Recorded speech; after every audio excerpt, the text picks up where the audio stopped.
Prepare yourself.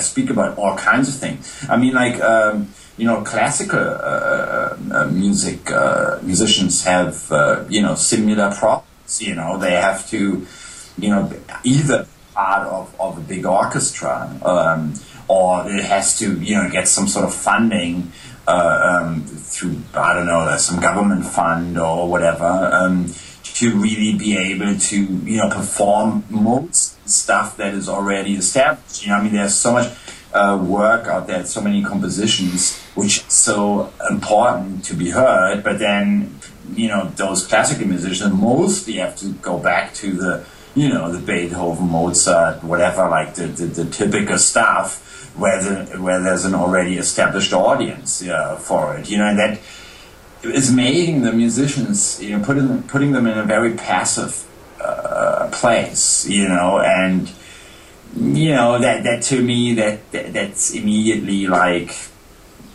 boring. It's like I want to go to a concert or I want to hear music where I feel challenged.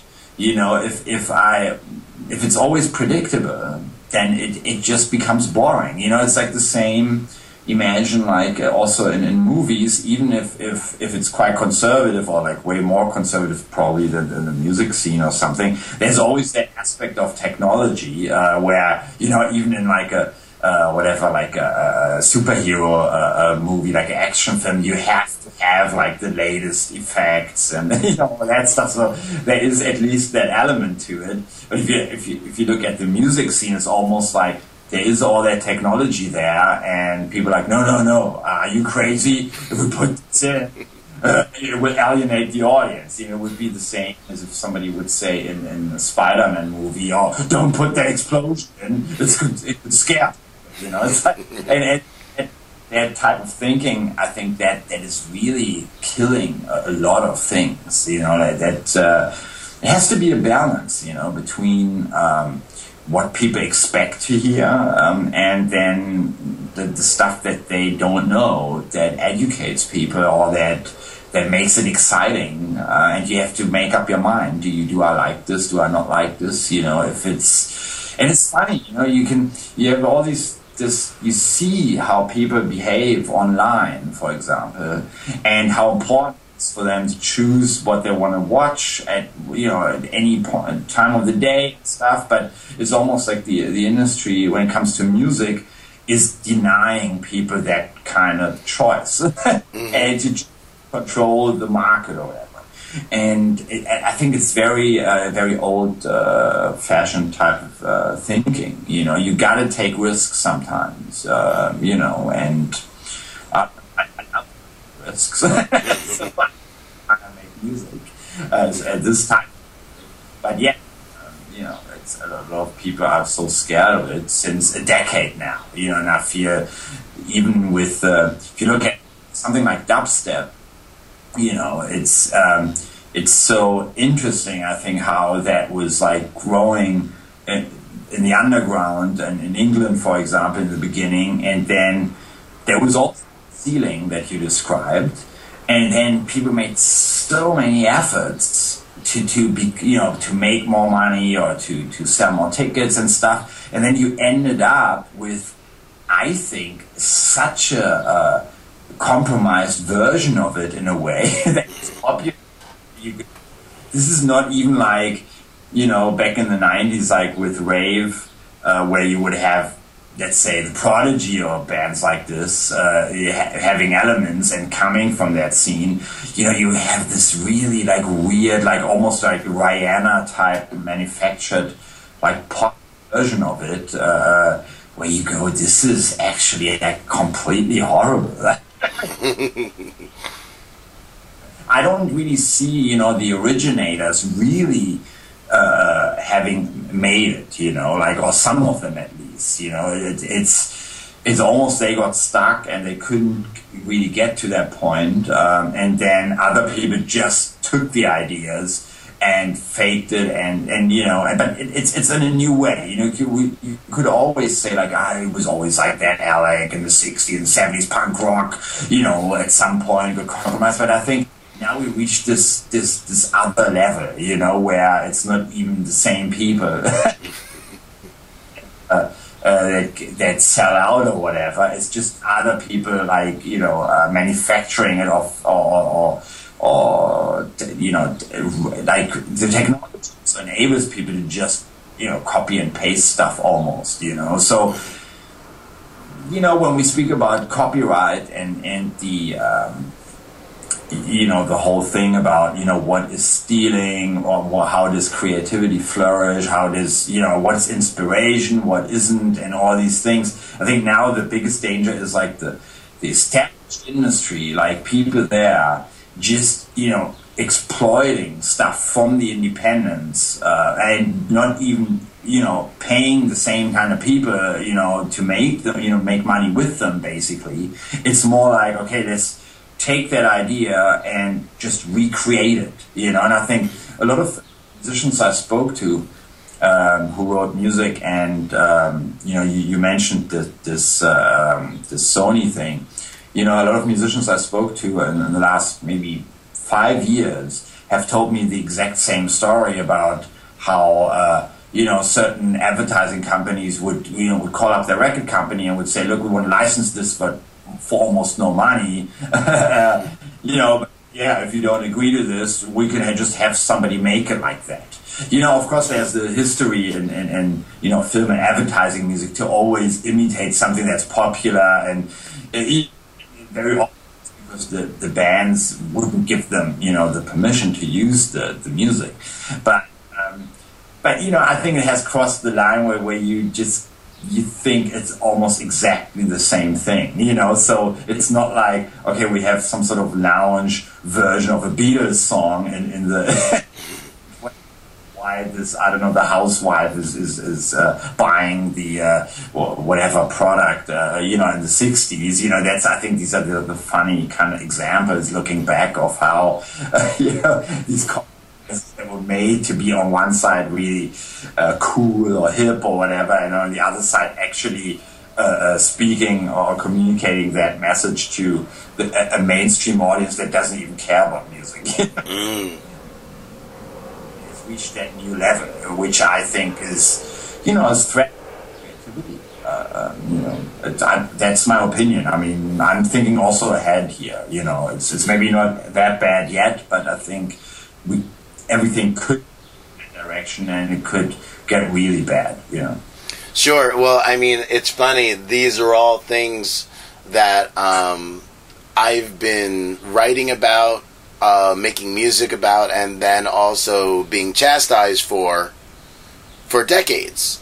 And, the scene itself, whether you're talking, and just about music culture, not the idea of any specific genre, it seems that, like, young people, when we were all first starting out, we were just doing it because we loved it, not because, like, my first 15 years of really being in the industry, I wasn't thinking about making it. It was the idea of you're thinking about you just have an idea that you're trying to get out. And now it seems like kids, from the moment that they start, they're trying, like, it starts with, social networking where they already have to count how many friends they have, and then it becomes a popularity contest, and then a lot of the industry puts these kind of things in where, okay, well, click like, and then, if enough people like your thing, we'll choose you over this other band or whatever. So, and the kind of game showification of art in general, of, like, my wife is a choreographer, and she deals with a lot of people who kind of come from, instead of being influenced by dance, and as a professor, when she's trying to teach them, she's dealing a lot now. You're starting to see more and more people who are influenced by America's Got Talent and so on. So they don't understand the nuance of dance. Then they're just focused on big moves. Yeah, of course. Right. So, but actually, I want to make sure that we get to one thing that it seems like, because I've been looking through all your interviews. What do you feel are like? What do you feel that people miss about you and Atari Teenage Riot? Good question. I mean, I think one thing that some people who are not like huge fans or whatever don't understand there is also there's like a fun element to it. There's a certain sense of humor that is not that obvious to see. I mean, for example, you mentioned that interview, the Wired thing, that was published, like, I think yesterday, right, or something. So, and I saw a comment. They posted, of course, the black flags, the viral video thing. I think the second edit, not the final one, to explain how the concept of that video, because you can kind of see it. I think in the second edit, it looks almost like something that's nearly finished, but it's not that as progressed as the later version. So, there was a comment where somebody wrote, "Yeah, this is just sounding like a program Rage Against the Machine song on an MPC, on a PC computer." Sorry, and I was going, actually, you're very close to understanding what we do. I mean, Atari Teenage Riot is about let's program a sort of Rage Against the Machine type song on an Atari computer from the 80s. That's a sort of, that's a challenge thing, and it's a fun thing also. There's a certain sense of humor that we have about these things when, I've toured with Rage Against the Machine, and I think they are a really good example of how, rock can kind of like, get like so many people like to like this music, and then hopefully to maybe hear the message. I don't want to argue now about did it work, did it not work, or whatever, but I think I personally always liked the music a lot, and I love the fact that the lyrics were awesome too. But then you have the kind of cynics who go like, yeah, but how many people did really actually pay attention to the lyrics? But I think that's almost their own problem. If you have this in front of you, if you go to a stadium rock show and you don't listen to what your favorite band is singing, then that's my definition of stupidity. It's like reading a book and not thinking about why you're reading it or something. But whatever. But then what I kind of like about it is to then taking a concept like this and programming it with an old 80s computer, and of course it is not exactly like Rage Against the Machine, because that's not the idea to do a cover version or something, but of course Atari Teenage Riot was always about combining all these elements of genres where I find what we call like there's some sort of revolutionary spirit or whatever.